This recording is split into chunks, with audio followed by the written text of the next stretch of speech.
अस्सलाम वालेकुम। तो आज की इस वीडियो में हम स्टडी करेंगे बहुत ही इंपॉर्टेंट बैक्टीरिया कोरिनीबैक्टीरियम डिप्थीरिया। ओके, इसके रिजल्ट में हमारे पास कौन सी डिजीज होगी? डिप्थीरिया। ठीक है, डिप्थीरिया का हमारे पास क्या मतलब होता है? लेदर। ठीक है, इसके रिजल्ट में जो इन्फेक्शन होता है उसके रिजल्ट में हमारे पास क्या होता है कि फेरिक्स में हमारे पास एक टफ लेदरी मेम्ब्रेन बन जाती है। ठीक है, वो मैं आगे जाके आपको दिखाऊंगा भी। अब कोरिनी बैक्टीरिया में हमारे पास कोरी का क्या मतलब होता है? क्लब। इसकी हमारे पास शेप कौन सी होगी? क्लब शेप्ड होगा हमारे पास। ओके, और इसकी हमारे पास क्या क्या प्रॉपर्टीज है? हमारे पास ग्राम पॉजिटिव है, एरोबिक मीडिया में ग्रो करता है, स्पोर्स नहीं बनाएगा। इसके अलावा जब आप इसको स्टेन करेंगे, ठीक है, एल्बर्ट स्टेन, तो ये आपको ग्रीन, इस पे हमारे पास कौन से कलर का स्टेन आएगा? ग्रीन कलर का। लेकिन जो इसके पोल्स होते हैं ना, ठीक है, हमारे पास के पोल्स हैं, ठीक है, पोल्स पे आपको ब्लू कलर का स्टेन मिलेगा। ठीक है, इनको हम कहते हैं मेटाक्रोमैटिक ग्रेन्यूल्स। ठीक है, ये हमारे पास फॉस्फेट से मिलकर बने होते हैं। ठीक है, इसके बाद इनको हम फास्टिडियस बैक्टीरिया पे कहते हैं। ठीक है, क्यों? क्योंकि हमारे पास सिर्फ जो न्यूट्रिएंट रिच मीडिया होते हैं उसमें ग्रो करते हैं। न्यूट्रिएंट रिच मीडिया हमारे पास कौन सा है? Cystine tellurite blood agar. ठीक है, जब भी आप इसको सिस्टीन टेलुराइट ब्लड एगर पे ग्रो करवाएंगे तो ये आपको कौन से कलर की कॉलोनीज देगा? ब्लैक कलर की कॉलोनीज देगा। ठीक है, ये इसका एक डायग्नोस्टिक पॉइंट भी है। कौन से कलर की कॉलोनीज देगा? ब्लैक कलर की। ये भी इसका डायग्नोस्टिक पॉइंट है कि जब आप इसको स्टेन करेंगे किससे? मिथाइलिन ब्लू से, तो इसके जो पोल्स है ना, वो कौन से कलर का स्टेन देंगे? कौन से कलर का स्टेन अपने ऊपर लेंगे? ब्लू कलर का। ओके, उसके बाद हम आ जाते हैं पैथोजेनेसिस की तरफ।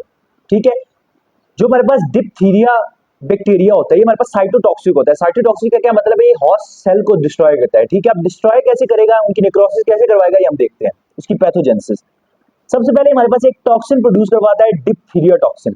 ठीक है, नॉर्मली जो हमारे पास कोरिनीबैक्टीरियम डिप्थीरिया बैक्टीरिया होता है ये टॉक्सिक नहीं होता। ठीक है, टॉक्सिक तब होता है जब भी कोई भी हमारे पास जो बैक्टीरियोफेज है, बैक्टीरियोफेज, ठीक है, आके बैक्टीरिया के ऊपर बाइंड करता है, उसके अंदर अपना जीनोम इंसर्ट करवाता है। ठीक है, जो टॉक्सिक जीनोम होता है। अब ये जो जीनोम होता है, यही जो टॉक्सिक जीनोम होता है बैक्टीरियोफेज से जो है वो हमारे पास कोड करता है किसके लिए? डिप्थीरिया टॉक्सिन के लिए। अब डिप्थीरिया टॉक्सिन की बात करें तो हमारे पास के इसकी जो मैंने दो सब यूनिट्स होते हैं, एक हमारे पास ए सब यूनिट होता है और बी सब यूनिट। बी सब यूनिट है, इसको हम क्या कहते हैं? बाइंडिंग डोमेन भी कहते हैं। ये हमारे पास क्या करता है? सेल मेम्ब्रेन के ऊपर हमारे पास जो रिसेप्टर है उसके ऊपर जाके बाइंड करेगा, जिसके रिजल्ट में मेम्ब्रेन क्या करेगी? इन्वेजिनेट करेगी और हमारे पास उसके रिजल्ट में क्या बन जाएगा?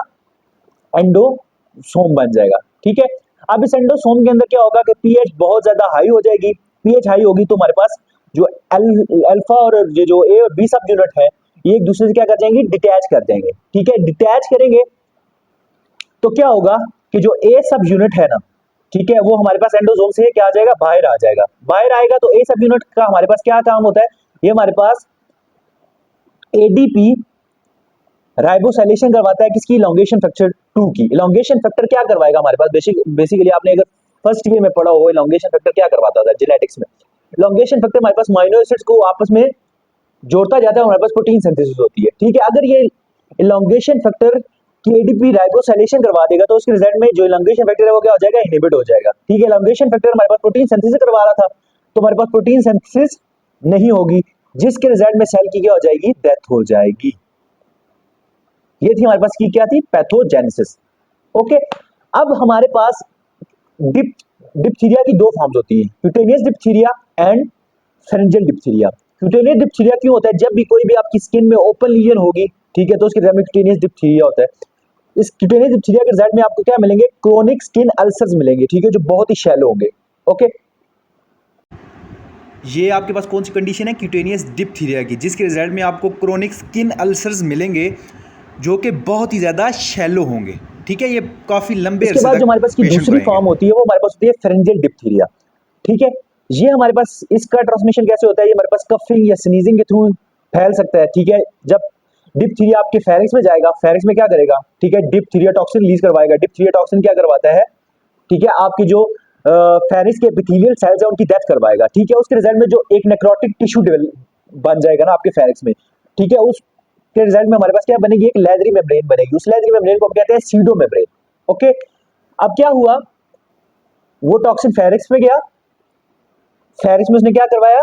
एपिथेलियल सेल्स को क्या करवाई, उनकी नेक्रोसिस करवाई। नेक्रोसिस के रिजल्ट में हमारे पास एक लेदरी मेम्ब्रेन बन गई। ये लेदरी मेम्ब्रेन क्या हो जाती है, अक्सर डिटैच होके आपकी ट्रैकिया में भी जा सकती है और आपकी जो पैसेज वे है, ठीक है, सांस की नाली, उसको भी ऑब्स्ट्रक्ट करवा सकती है, जिसके रिजल्ट में पेशेंट की डेथ भी हो सकती है।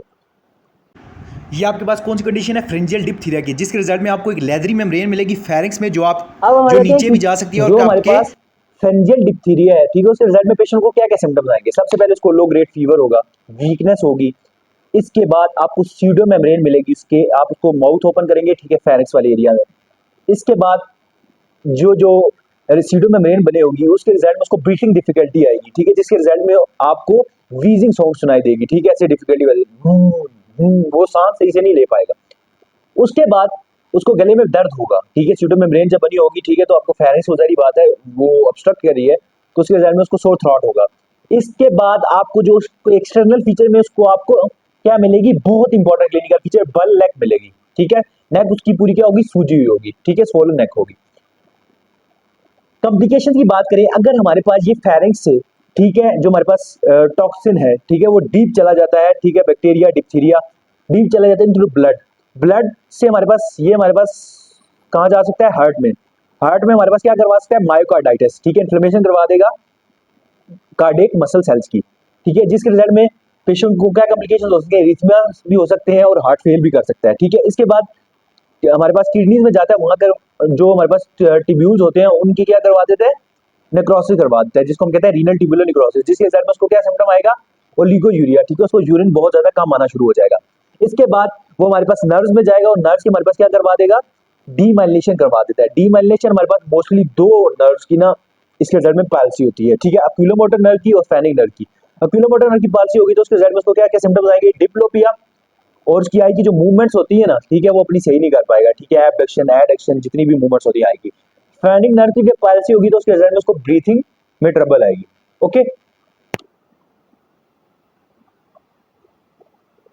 तो आपको सिम्टम्स क्या क्या मिलेंगे, ठीक है, जो आपके पास फेरिंजियल डिप्थीरिया का पेशेंट होगा, लो ग्रेड फीवर मिलेगा, वीकनेस मिलेगी, सीडो मेम्ब्रेन मिलेगी, रिस्पिरेटरी वीजेस, ठीक है, ब्रीथिंग डिफिकल्टी होगी जिसके रिजल्ट में रिस्पिरेटरी वीजेस मिलेंगी।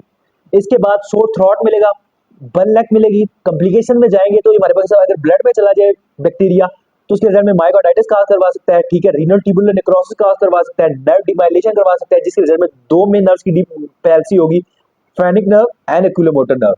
ओके, डायग्नोसिस की बात करें तो हमारे पास हमने दो फॉर्म पढ़ी है, cutaneous diphtheria and pharyngeal diphtheria. Cutaneous diphtheria को हम कैसे डायग्नोज करेंगे, हम उसका स्किन से कल्चर स्वैब ले लेंगे, ठीक है।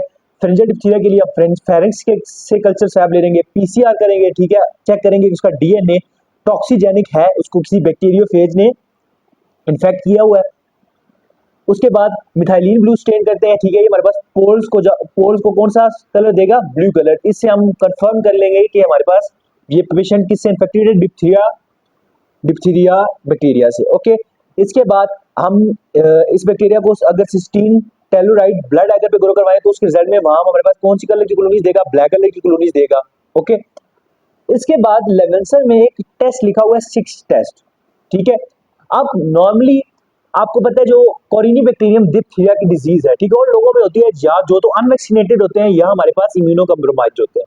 ओके, अब एक पेशेंट है, उसका इम्यून स्टेटस चेक करेंगे, ठीक है। इम्यून स्टेटस चेक करने का क्या मतलब है कि अगर आप उसकी बॉडी में टॉक्सिन इंसर्ट करें तो उसके रिजल्ट में इन्फेक्शन हो रही है, इन्फ्लेमेशन हो रही है। अगर इन्फ्लेमेशन हो रही है तो उसकी बॉडी का इम्यून स्टेटस क्या है, निल है, ठीक है।